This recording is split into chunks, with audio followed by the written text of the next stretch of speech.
तर नमस्कार भावनो, कसे आहात तुम्ही सर्व? आय होप की तुम्ही सर्व बरे असाल. माझं नाव आहे रोहित आणि मी बनवतो मिनी ब्लॉग्स. आपण घेतलेले 365 डेचं चॅलेंज, ज्याच्या एंडिंगला आपल्याला आपल्या गेमिंग चॅनलसाठी एक PS5 घ्यायचं आहे. आणि आपला रिक्षा चालू चालू बॉडी फॅट पण खूप जास्त वाढत चालला आहे. त्यासाठी मी या ब्लॉगमध्ये रनिंग पण आणि वर्कआउट ॲड केलेलं आहे.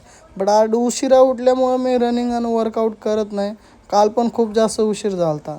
आणि आता आपण जाऊया कोकणनगर रिक्षा स्टँडला. तिकडं आल्याच्यानंतर थोड्या वेळाने माझा नंबर येतो, पॅसेंजरला बसवतो रिक्षामध्ये आणि ड्रॉप करतो ईश्वरनगरला. आणि दुपारपर्यंत मी स्टेरिंग आणि मीटर भाडे मारतो. आणि दुपारी घरी गेल्याच्यावर मी मी माझा PC ऑन करून त्याच्यात GTA 5 खेळायला लागतो. बस स्टोरी मोड बनवतो आणि याच्यामध्ये काफी ज़्यादा लॅग येतो. पण मी बघतो Windows+G दाबून तिथं रॅम तर माझी फुल झाली आहे. आता माझ्या गेमिंग PC मधले रॅम फुल झाले तर बोललो चला आपण याला घेऊन येऊया. तर आपण मी करतो राहुलला फोन आणि जातो क्रोमामध्ये. क्रोमामध्ये आल्याच्यानंतर माहिती पडतं तिथं रॅम भेटतच नाही.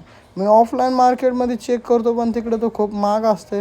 म्हणून मी ऑनलाईन ऑर्डर करतो जे की आपल्याला परवा भेटेल. आणि संध्याकाळी आता रिक्षा घेऊन चाललो ईश्वरनगर रिक्षा स्टँडला. तिकडं आल्याच्यानंतर 10-11 वाजे लोक मी आपले स्टेअरिंग मीटर भाडे मारतो. आणि त्याच्यानंतर जातो मी गॅस स्टेशनवर गॅस भरायला. आणि गाडीमध्ये गॅस भरून चला आता जाऊया आपण घरी. घरी आल्याच्यानंतर आजचा दाखवतो 2 डे प्रॉफिट किती झाला. 2 डे प्रॉफिट झालं 1315 रुपीज. CNG मायनस करतो 265 रुपीज. आणि त्याच्यामधून टोटल प्रॉफिट झाला आपला 1050 रुपीज. पर्सनल यूजमध्ये आपण काही केलं नाही तिथं नो यूज लिहितो. आणि आजचा ब्लॉग करतो end. Thank you so much. Bye bye guys.